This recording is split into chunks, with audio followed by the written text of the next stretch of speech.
You're listening to Arsenal Pass, a flesh and blood podcast for players by players. And all about strategy, leveling up, and the latest news in the world of Wraith. Welcome to Arsenal Pass.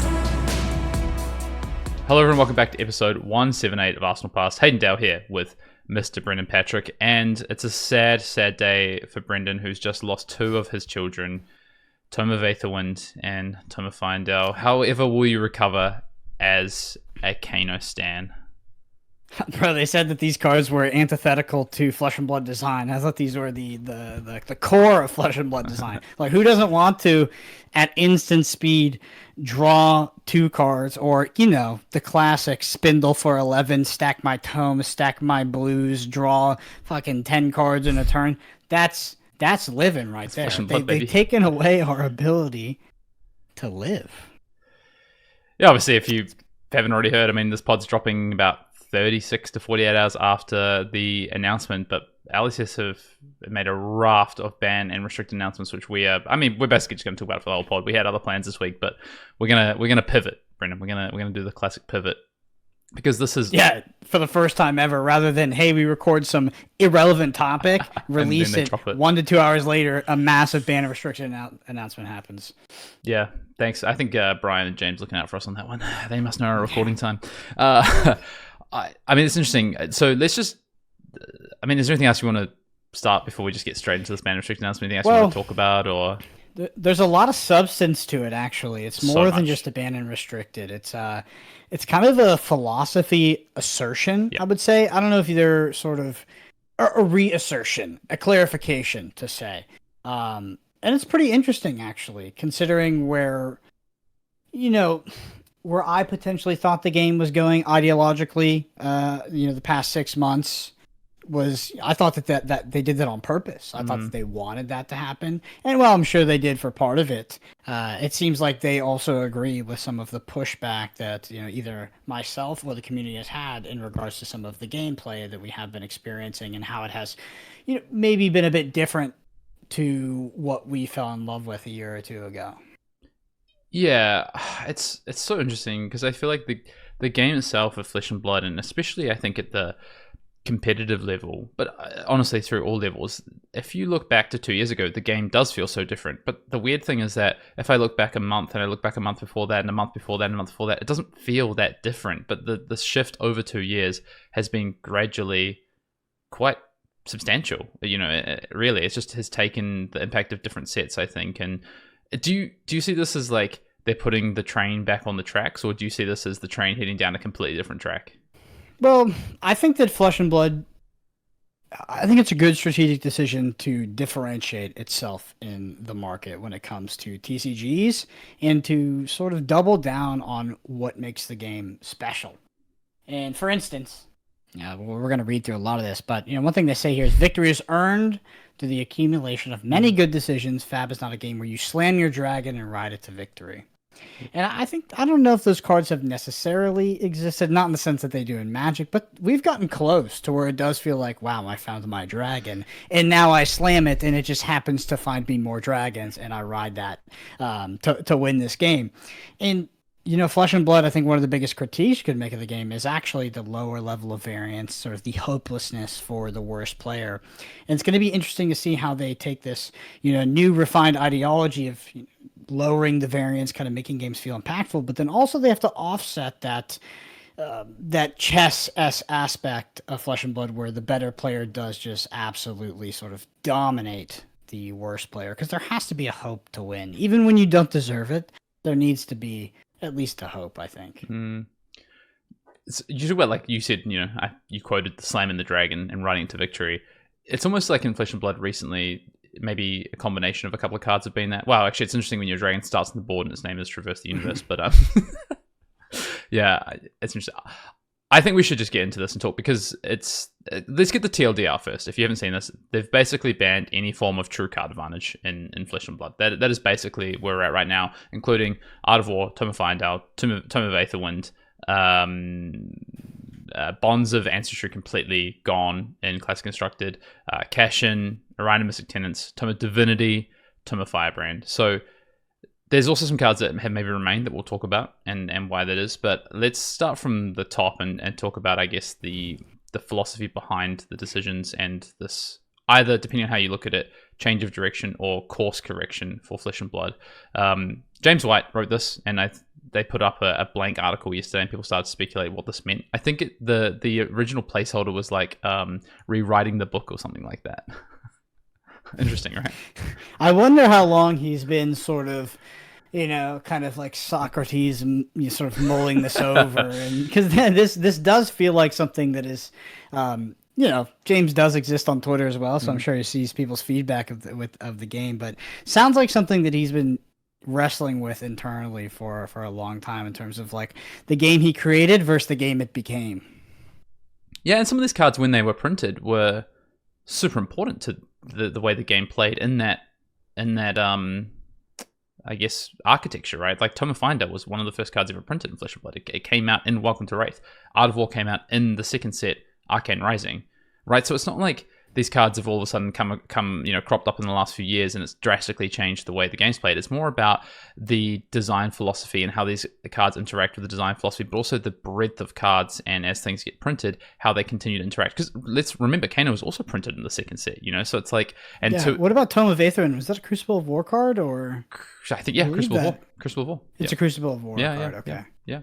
So a lot of these cards were printed earlier on. It's just that the way the game has evolved and what they mean for the level of power when interacting with other cards, I think, is a big part of that.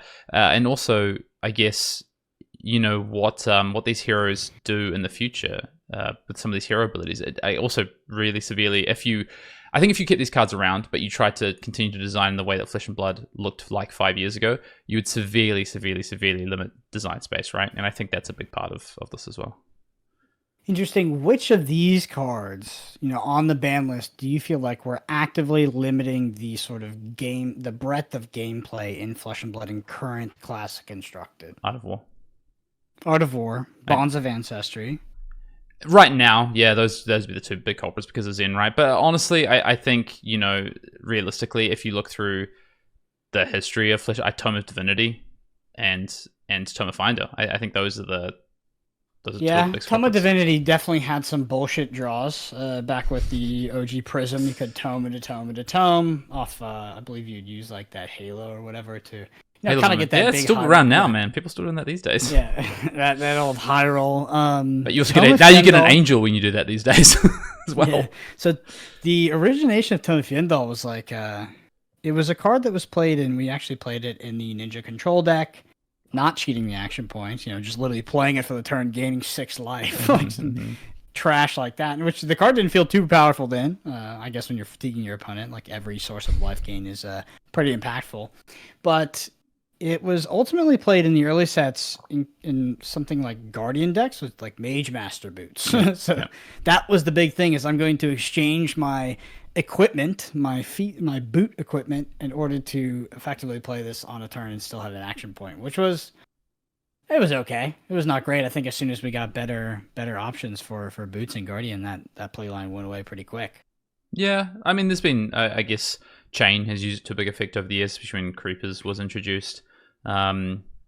Yeah, I would argue Chain had the deck building constraint though. Like they do, so we will read a lot of this article, but it talks about, what is an okay combo deck or OTK deck and what is not an okay deck. And they talk about, hoop jumping versus not hoop jumping, subverting the downsides of cards, which is that's just a fundamental of TCGs. That's how you play busted decks, is you take a card that has a massive downside, and it has a reasonably massive upside as well, and you go, hey, my deck doesn't actually eat the downside. All upside, baby. But Chain, when playing Tome of Fendal, that was a non-shot of Runeblade card. So it did have downsides. But I thought it was particularly interesting there, the way they talk about these OTK decks. And they talk about examples like Viscerai and Florian OTK, which are okay. But then, they also mentioned a Kano player memorizing the pitch stack over many turns, which I wonder how much that's going to be a part of Kano nowadays without the tomes, because I think a lot of memorizing stacking was tomes. It's a tome stacking thing, because ultimately outside of that, The only other macro thing you're progressing in the game is the accumulation of energy potions, but then you're cheating resources via the tome. So Exactly. interesting ode to Kano players here. Yeah, that one I think might be a little bit off, but I don't know if you remember this, but when we first started the pod 3 years ago, in the early days, within probably the first 10 episodes, I talked about this like list of cards that I thought ultimately didn't fit.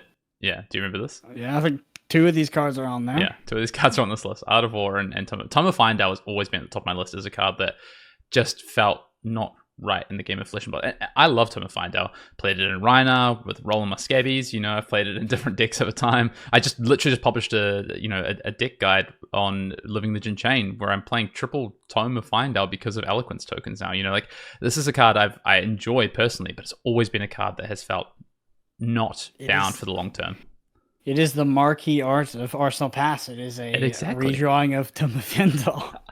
It is literally, It is one of the things we spoke about as the kind of a driving force behind our name was like playing. What is the most? So we came up with the name, right? And then we said, what is the most iconic card to play from the Arsenal at that point in time? And we're like, it's Tome of Fendal. It's got to be Tome of Fendal. Arsenal Pass, because guess what? You only got 1 action point. Unfortunately, somewhere along the line of design, you could play that card and you would still have action points. So that's where the problem came in. Let's start from the top. So James, just read through. Honestly, just read. Got it. We should Okay. just, read through a lot of it. Yeah, let's do it, and then we'll just tell me to pause, and we'll break down some of this. This October, Flesh and Blood celebrates its 5th anniversary. Over that time, we've released 14 sets containing 3,000 unique cards, and another 3 sets finished in production that release in 2025. It's been an incredible journey to see FAB grow into a global game loved by fans around the world. This article was originally intended to be published as part of the 5th anniversary content running during October, the previously announced October 1 ban and restricted announcement. After further reflection, we think it's the best interest of fans to publish this prior to Rosetta World Premiere so the new information can be evaluated with clarity from the get-go and fans can make informed decisions when acquiring cards for the Rosetta season. I like that, personally. I think it's a good change. I think pull it forward. There's also events that are happening right now. There's still 1 more week of skirmish season, which this ban and restricted announcement does impact Blitz, but it won't impact Blitz until the end of the season because this is the final weekend of the season. This is an effective till next Monday. But the other piece of this is that, people are heading to the World Premiere this year. People are heading to pre-release next week. People are going to start to acquire cards. And I think LSS is saying, you know what? Art of War is going to be banned. The landscape is definitely going to change. The impact of Zen is going to change as this format moves forward. The impact of Prism, the impact of all these decks potentially have a lot different outcomes. And when you start to see some of these cards from the World Premiere that you might be like, holy shit, that is broken with Tome of Fendal, that is broken with Tome of the Eighth Wind, etc.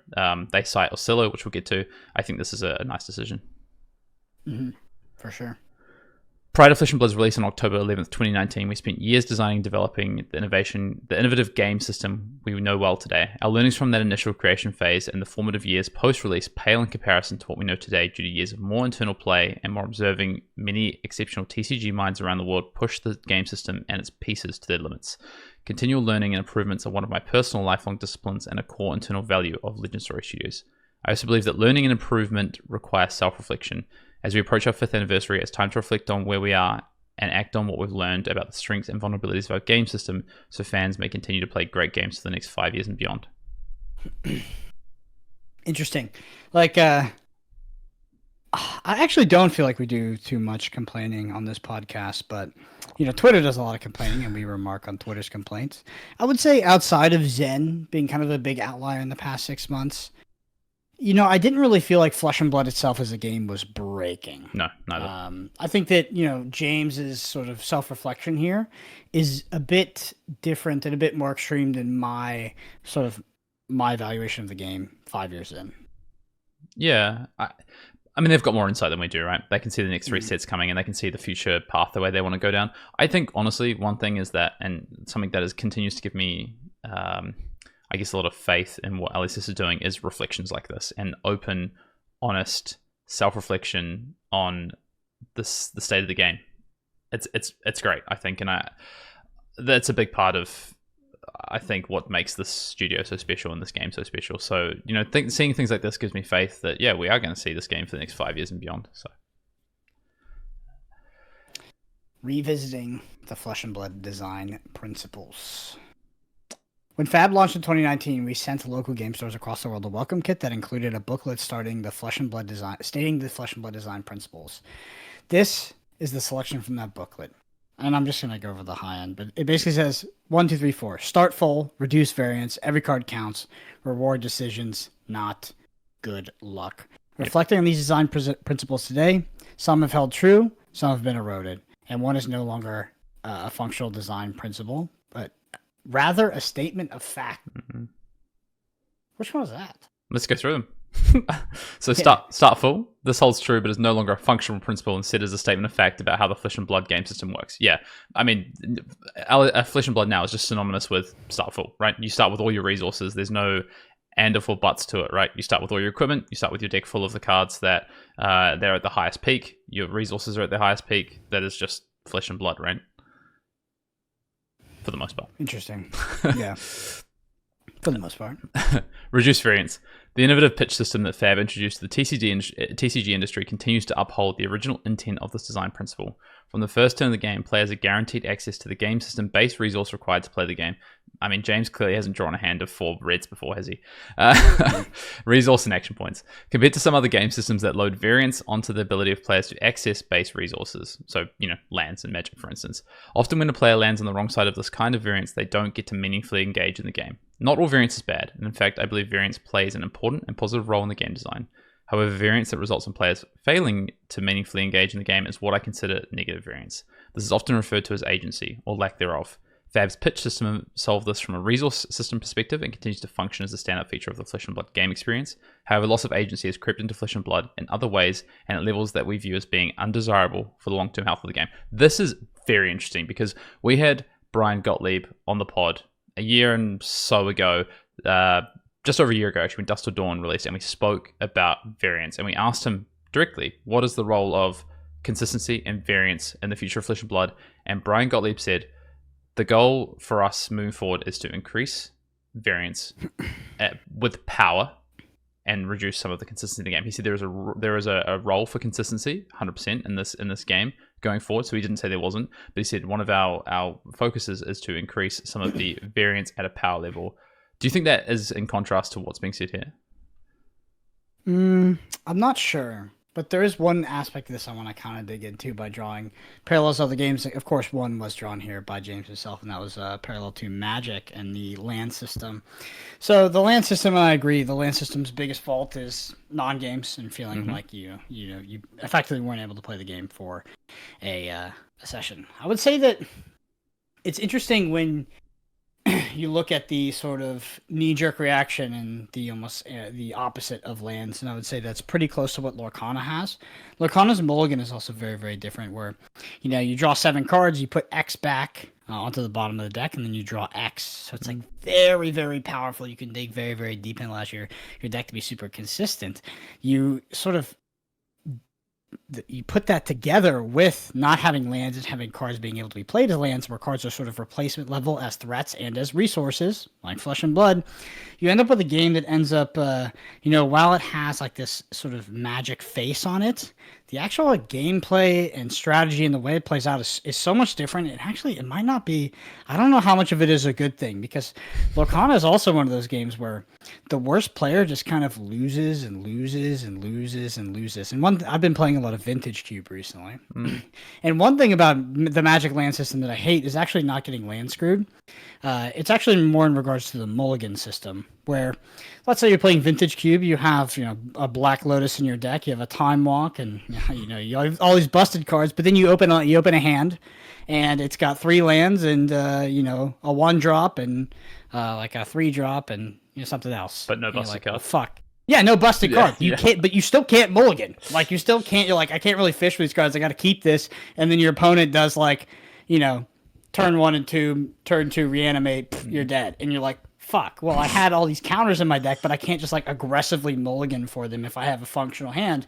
And that's one of the things I hate about the Magic system the most, is I feel like with their mulligan system and their land system, I feel like I have to, even in some of the most powerful formats, and obviously there's outliers, if you're playing fucking Doomsday and Vintage, you're going to be aggressively mulliganing. But I feel like I have to have to keep hands that I don't want to, and I feel like a massive loss of agency, because I'm like, my deck is a turn 2 deck, but I've drawn a turn 5 hand. Yeah, and it's like, pfft, I'm just going to sit through this. It's still a non-game, despite the fact that it feels functional. It's still a non-game, and I think that's, I guess, to my question about, do you think this is in contrast to what Brian Gottlieb said? I think it's not, because variance, as James says, is not bad. And in fact, variance is one of the reasons we play trading card games. If you didn't want variance, you'd play chess, right? Or you know, like it would be, you'd be playing a different game. And variance is a big part of what makes these games enjoyable, is the different routes that come up, things that have never come up before that come up, these crazy interactions. You know, the first time you flip Gorganian Tome off a Ravenous Rabble, right? Like the feeling you get of like, holy shit, I just did that. You know, these sorts of things. Or what did I did something insane the other day. I can't remember what it was. And I'd never happened to me before in a game of Flesh and Blood. And I was like, oh, that was really cool and fun. But when it results in players not being able to enact their own plan or be able to do something, and this is some of the things that came around with Ice, right? Was like how functional is the game when Ice has such control in the format. But what's worse than that is when, you know, it comes down to, did I do the thing or did I not do the thing? And your decisions aren't actually meaningful, honestly, on either side of the board, because I drew Out of War this turn and I block with my Traverse and I go and get my thing and I do the thing. Like I go get my Chi and I do the thing. You know, like that is not meaningful variance to whether you drew the Out of War or not. And I think that's a big part of what James is talking about here, is that yes, there is a position in this game for variance, you know, similar to what you just talked about, Brendan, but it's about, what does that variance look like? High power variance is fine to have in the game. It's about how interactable and how detrimental it is to the rest of the game. For instance, if we, you know, we're going to talk about a card draw and the reason that has in terms of netting resources and some of the broken stuff that allows you to open up. But if we talk about something like Channel Mount Heroic, for instance, Brendan, you know, Channel Mount Heroic, you know, you played Briar Mirrors, you played Channel Mount Heroic Briar Mirrors. There was this semblance of variance that was very high in power level. But you know what? Like, there were still ways to interact with that. There were still ways to play a game. There were still some decisions to be made, as opposed to some of the variance we've maybe seen since then. Yeah. Old Matt Coles, my first interaction with Matt Coles was at the Cincinnati Limited sealed deck calling. And I pair up against Matt Coles, and he proceeds to turn 1, Channel Mount Heroic, keep it around. Turn 2, I think he might have kept it around for a third. Something egregious, and I was just like, this is right. What? Just so unbelievably unfair and limited. But, you know, Tales of Aria Sealed was known for its great gameplay. Mm-hmm. Truly one of the greats. Let's go to Tenet 3. After reduced variance, Tenet 3 is every card counts. For the most part, this principle holds true. It is archetype and or matchup dependent, but that has been the case for a long time. We don't see every game getting to second cycle as a mandatory requirement to satisfy this principle, but we do want second cycle decks to be a meaningful part of the game. Yeah, I mean, they're just talking about, I guess, one of the ways this plays into, I think, the ban and restricted announcement that we're looking at today is that, I'll use Kano as an example.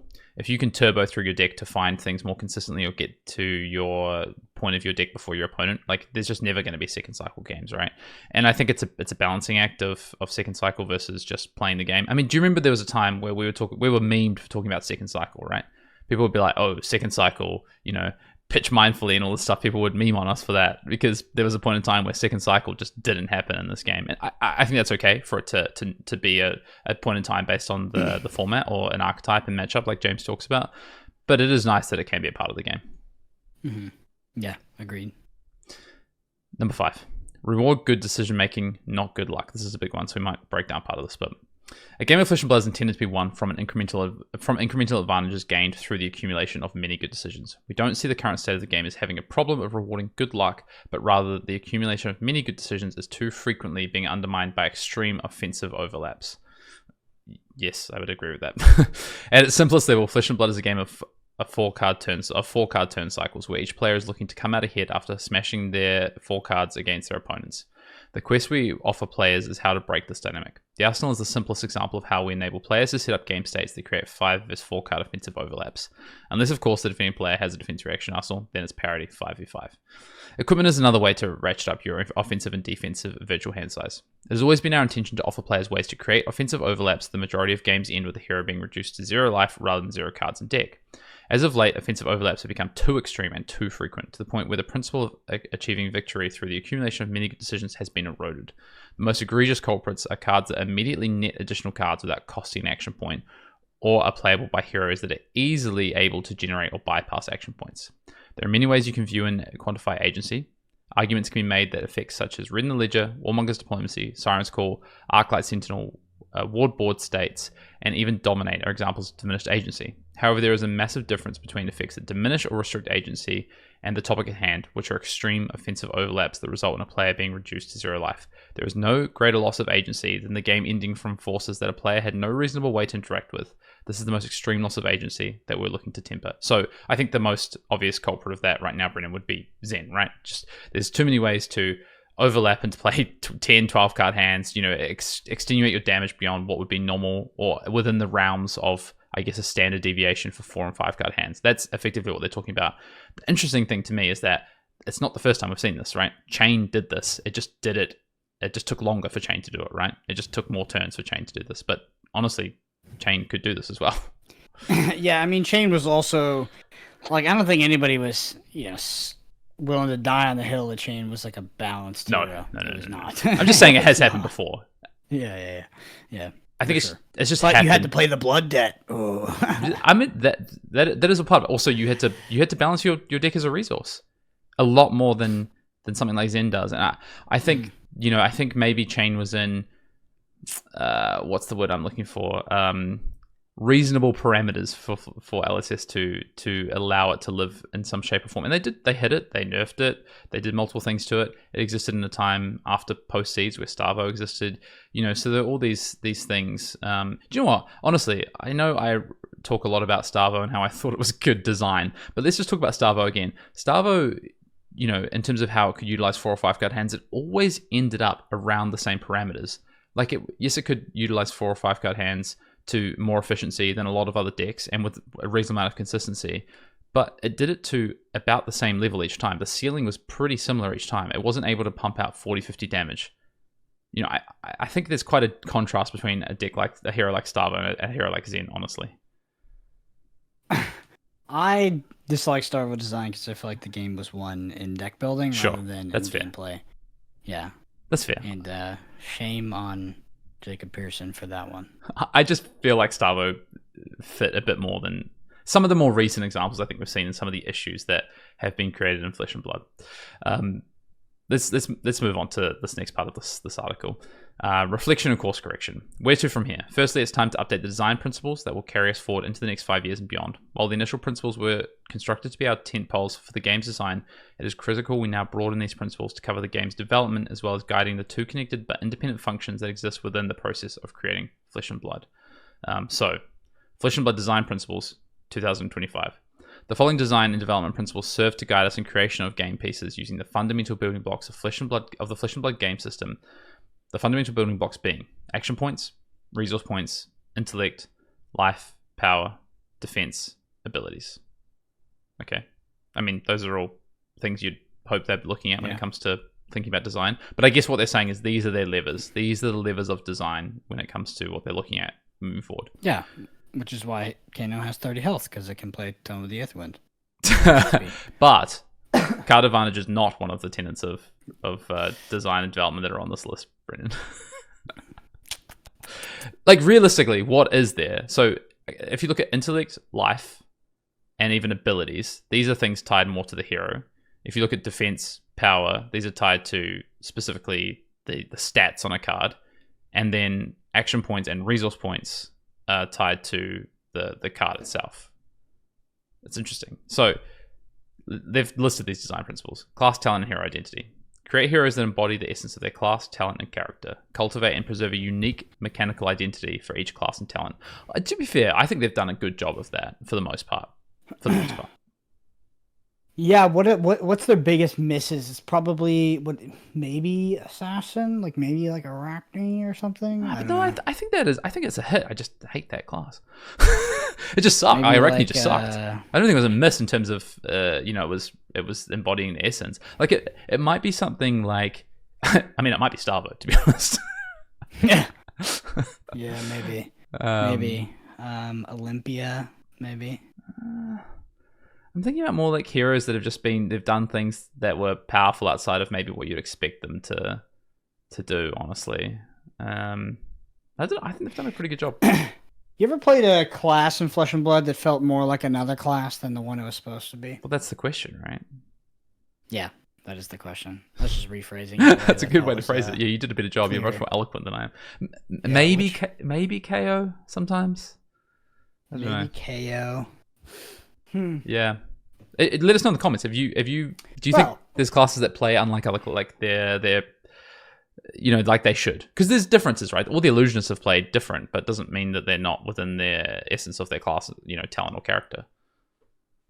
Yeah, like Viscerai and Vincent and Chain are all like I know Shadow Runeblades, but they all are extremely different. Well, Briar doesn't feel that much different from Viscerai, in my opinion. No, it's a good question. Well, if you got thoughts, let us know. Let's move on to the second piece of this. Empower agency. Curate a card pool and metagames where players have choices that allow them to meaningfully engage with the game plan of their opponents. Victory is earned through the accumulation of many good decisions. This is the thing I think they've moved away from unintentionally over the time, is that so many game plans just haven't mattered in the past 3 metas, I think. Yeah. Oh, man. So there's just one big black box of this whole entire document. And that's how I thought that they were doing this on purpose. Like, I thought that they wanted to give more hope to worse players, because that's important. It can't just be the zero-sum game where the smarter, better Flesh and Blood player wins every single time. Like, there's going to be no casual scene. But you can do that. Like, that's what. But where is that balance? How exactly do you do that is the question, because that's a very important thing to get right. I think it's through specific game states, or moving towards specific game states, as opposed to drawing a bunch of cards on a turn and just doing the thing, right? Because I actually think that that favors players who understand the game just as much as maybe some of these more meaningful decisions. Like, Kano gets this label of being a really hard to play deck, and honestly I think it's unwarranted a lot of the time. But some of those turns where it requires you to branch tomes together and stuff like that, that is harder than, let's say, playing an Art of War, for instance, and popping off with your 6-card reverse turn. But there are ways I think you can do this. Like, I think Channel Mount Heroic is a good example of this. I think that is a way that you can create these power imbalances that have some variance to them that still allow you to, as maybe the worst player, potentially, come through and win the game. Channel Mount Heroic at times has felt like the big dragon, though. Not gonna lie. Yeah. PT Leo did feel like the dragon. You start stringing together Channel Mount Heroics before your opponent. Like, what are they going to do? They got no cards in hand. They got no life. They got to block. Yeah. I don't disagree. I just think that that felt a lot better than some of the more recent ones. Yeah. Every card counts. Curate metagames that include archetypes where every card in a deck plays a meaningful role in the determining outcome of the game. Yeah, I mean, again, if we're just using Zen as an example, some of your blues that are just the sake of being blues as opposed to necessarily being meaningful cards in your deck, I think that's quite interesting. But also, there's other things where you're effectively playing like a 40-card deck and 20 cards of filler. In before they print fucking 80 more zaps. Path to victory.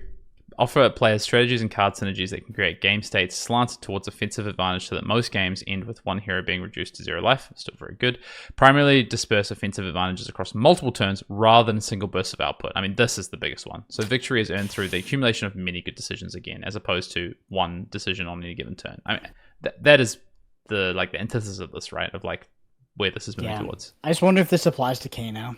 I'm like, I know it's talking about Zen, but I'm like, does this also apply to Kano? 100% it does. Fuck. Yeah. The tome, I think, we talked about, okay, look at all these cards that are coming for Wizard, and Wildfire must be getting banned. But instead, actually, what's banned is, core to maybe something else, which is these tomes. But impactfully does still have a massive hit to Kano. And I actually think what Kano becomes now, at the surface level, and this could be, could be changed, but I think the first look at Kano now is like, hey, this still has this kind of big one damage turn, but it's harder to get to. It's less consistent. You can impact it a little bit more because you can't net resources to then pump in more damage for free. For sure. And you lose a lot of your ability to do the non-deterministic combo lines as often included tomes because you were netting more resources. Makes a deck a lot less flexible. I remember when helping to design that deck, there was just so frequently during the design, it was like, okay, maybe we could get rid of the 3 Tome of Fendals, or maybe we could get rid of the 1 tome, or we could make a cut here. Because it's not really clear immediately how impactful they are until you kind of come back to the fundamental of you are playing a combo deck that is severely underrated outside of one thing, and these are these sort of deck thinning cards are like the most important cards in your deck. Yeah. And you could never cut a tome. I don't know if there's existed I mean, I don't know if there's existed a competitive Kano list that didn't have 6 tomes in it. You don't know, hot take. I would have rather them banned Aether Wildfire than all these tomes. Yeah, but I understand it's like a core design thing. From a gameplay perspective, from a person who enjoys that deck, Aether Wildfire, whatever. Tomes, fuck. I agree, but yeah, it makes sense. I'm actually waiting for Dr. Daniel Mackay to wake up and give us his view because he's gonna be pissed. Yeah, he's gonna be pissed. I can't wait to see Peter, Caleb, just crying. I just assume they tears of agony on Twitter. Yeah. Yeah. All right, last part of this. Path to victory. Offer players strategies and card synergies that can create game states slanted towards a... we're at the last part of this. Require combo and one-turn kill decks to complete a meaningfully difficult quest to execute their fundamental kill. Examples include Viserai or Florian OTK requiring many turns to establish the quantity of rune chants required to OTK, or a Kano player completing and memorizing their pitch deck over many turns. Let's just scrap that last bit because I honestly just don't think that's correct. But I agree that I think Viserai and I mean, we don't know about Florian yet, but OTK and that kind of assemble the pieces is a good example of one turn combo basically. Mm-hmm. It's good. So, with that said, I'm happy you read that, not me. My reading dictation is just so dog shit. Hey, we got it. It's team effort. So, it's time to remove some cards from official tournament play that are root cause enablers of extreme offensive overlap. The following cards are banned in Classic Construct and Blitz, effective September 9th, which is this coming Monday. Art of War, Bonds of Ancestry, Cash In, Orion of Mystic Tenants, Tome of Aetherwind, Tome of Divinity, Tome of Fendal, Tome of Firebrand. And then the following cards are restricted in Living Legend, so effective same date. Bonds of Ancestry, I think good. I think Zen is too good in Living Legend from my recent foray into Living Legend.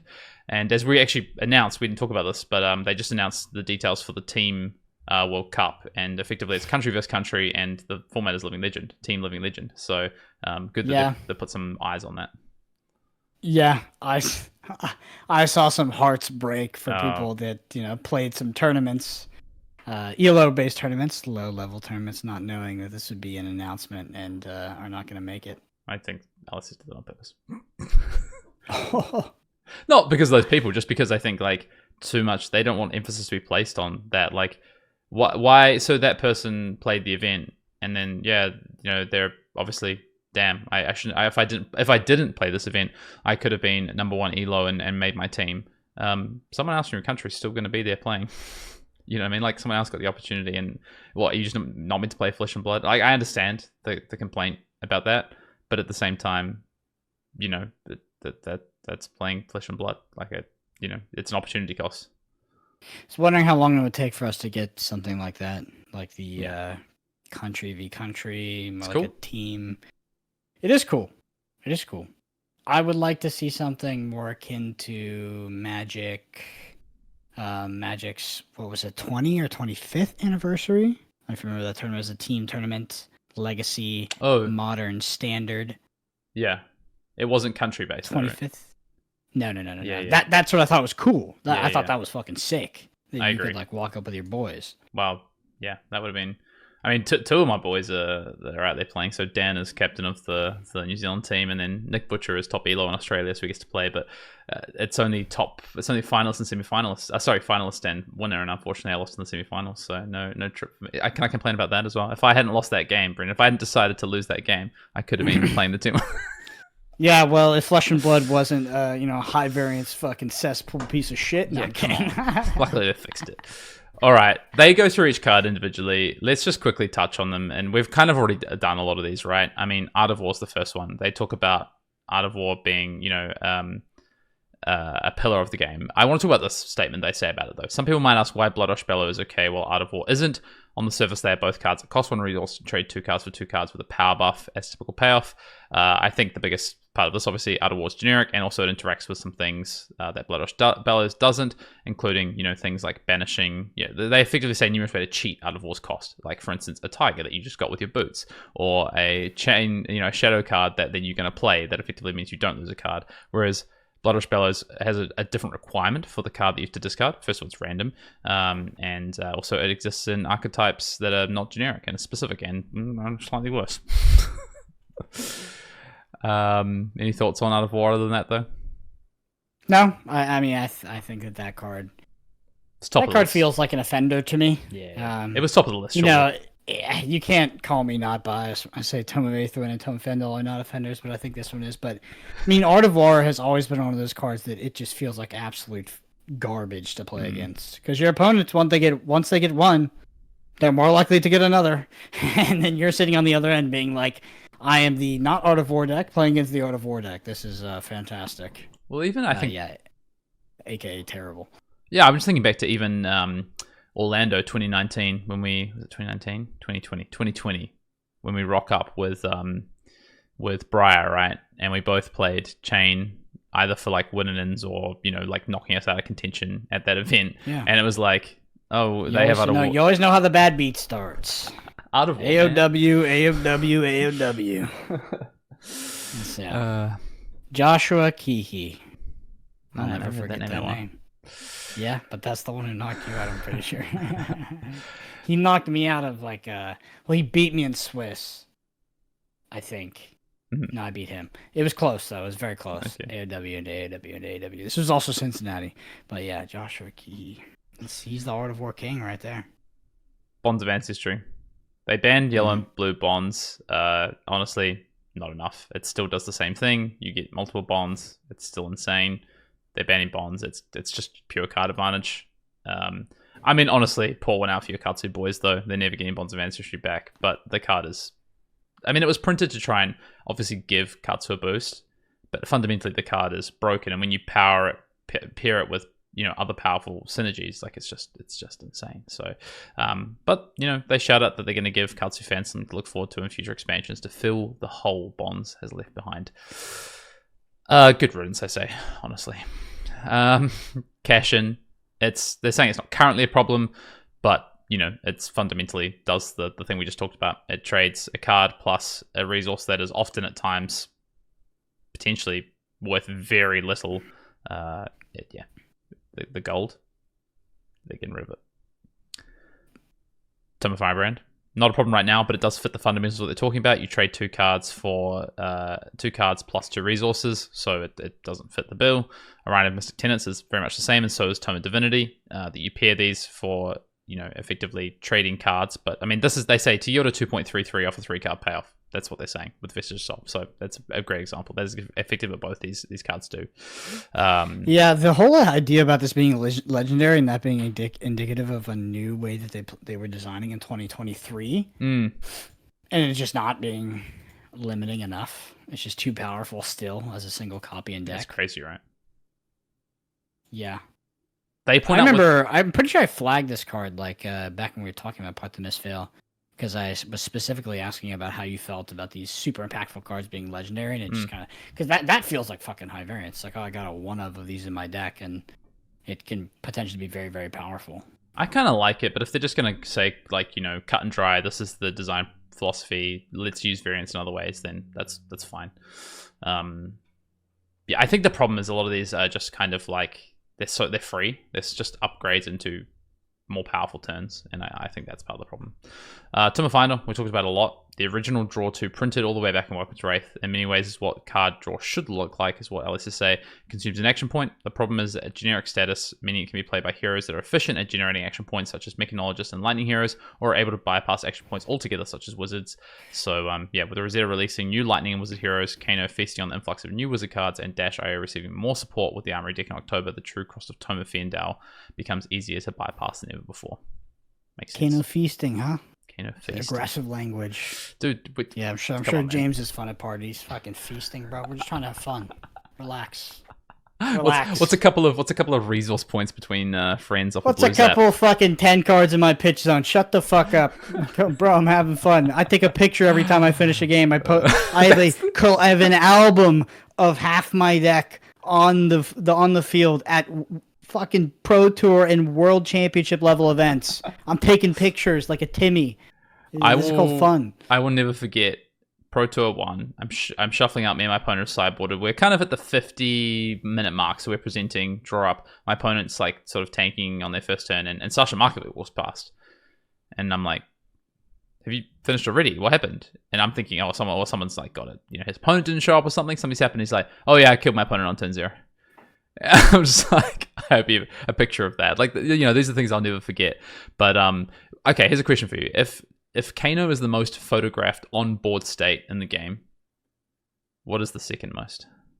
Oh, easy, bro.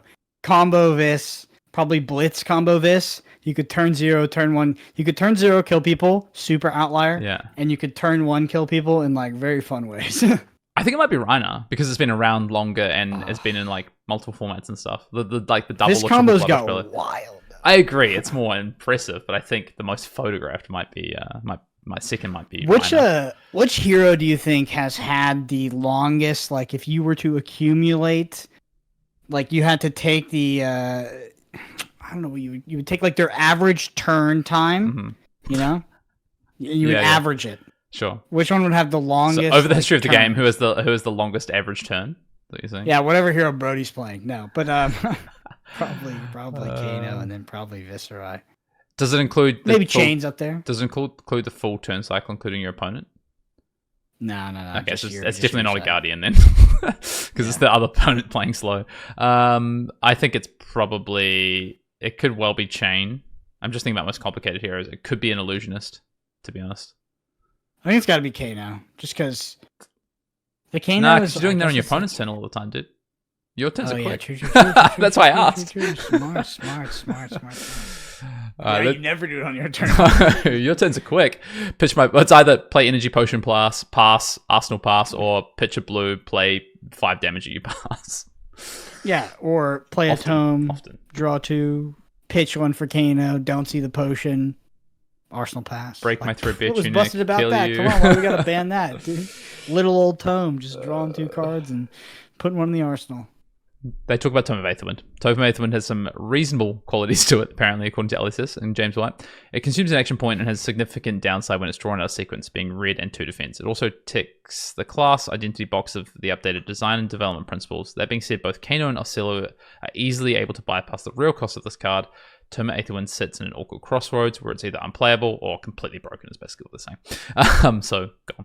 And also, again, it fits the like what I look at when I see these cards is it is a card exchange where you net something, you net resources, and it comes without restraint of hitting 3 boxes. So in this case, action point, but you can get around that. Action point is one of the things they have to focus on. Clearly, they've talked a lot about it. Whereas let's talk about some of these other cards. They say notably absent. They already spoke about Bloodrush Bellows, which, yeah, I get. There's other cards that they say are notably absent. 3 of a Kind, Tome of Harvest, Tome of the Arknight, Tome of Imperial Flame, not being banned. I just want to hit some of these quickly. They have an explanation, but I want to hit some of my explanation. Tome of Imperial Flame is not a trade-up of cards. It's 3 for 2 and 2 resources. So you trade 3 cards to get 2 cards and 2 resources. So it's not actually, it doesn't hit the same principles as the other cards. Tome of the Arknight has it is 2 cards for 2 cards plus 2 resources, but at the expense of a random determination, and it's class specific. So it aligns with Bloodrush Bellows with that, I would say. Tome of Harvest is 3 cards for 3 cards. So it doesn't actually hit the things that these other cards do. And then 3 of a Kind is the one that is actually a true outlier for me because it is 2 for 3 cards and 2 resources. But they say 3 of a Kind has natural limitations. You can't play multiple in turn. Sure, it's the one that sits at the biggest outlier for me, honestly, personally. The living legend lives on. Farewells are always hard. We know there are many fans who really enjoyed playing with some of these cards. The cards being banned today, particularly Art of War, which has been an iconic part of Flesh and Blood over the past 5 years. I'm sorry that a good thing has come to an end in class construction and Blitz. However, the legacy of these iconic cards, and your chance to keep playing with them lives on in the Living Legend format. Living Legend is a format we are putting our support behind, as seen by its inclusion in Skirmish Season 9, currently running, and again in Skirmish Season 10, running later this year. In addition to its debut as a calling format in Chicago on December 14th to 15th, Living Legend is the home for the most powerful heroes and cards created, and is where you will be able to continue playing with these iconic cards for many years to come. That's good. I wonder if Living Legend gets enough support, it becomes like Modern in Flesh and Blood, where like, you know, you just are a Modern player. Like, who the fuck plays Standard? Like, who plays Class Constructed? Yeah, obviously competitive players, but like, you know, who wants to? We want to do the fun stuff. Hear me out though. What if actually Living Legend becomes Vintage and Class Constructed becomes Modern and a rotating format becomes Standard? Yeah, that would be dope. I would. I mean, as I play Flesh and Blood more casually, I would like that.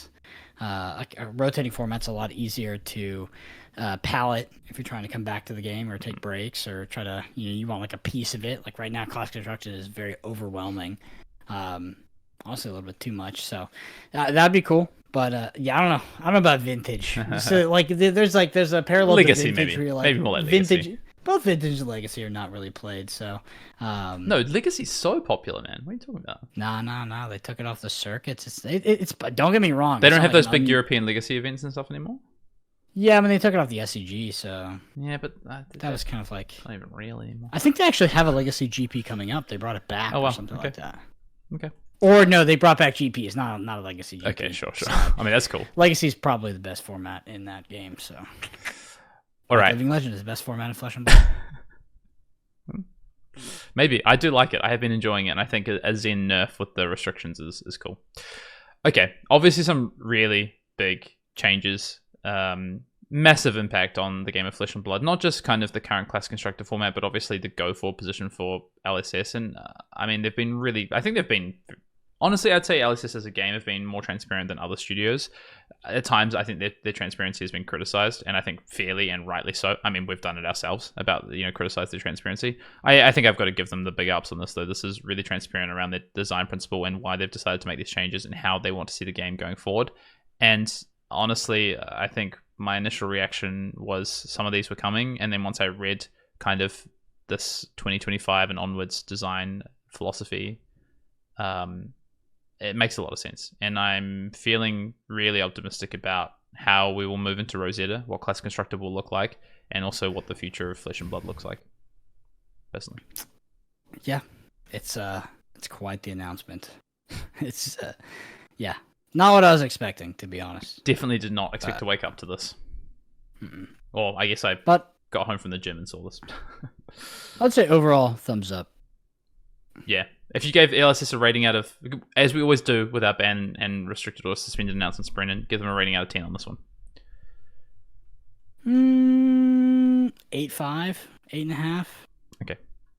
There's just some parts where it's like, you know, I thought that some of this was actually quite intentional. If we looked back to like 2 years ago, like if I thought some of the design was intentional, I would say I extrapolated that from some of the things Brian said, maybe incorrectly, to be fair. And then I disagreed with like some of the examples, particularly the Kano player memorizing the pitch stack, because I mean, that is like in my opinion, it's mostly a Tome thing. I think Kano actually becomes a much less pitch stack deck and is much more of an explosive deck because you've got these fucking crazy zaps in it. It's just like, I'm parking that motherfucking wildfire in my arsenal. If I get the draw, I'm going. And that I think it's just going to be like that kind of Kano deck, which is fine. Yeah.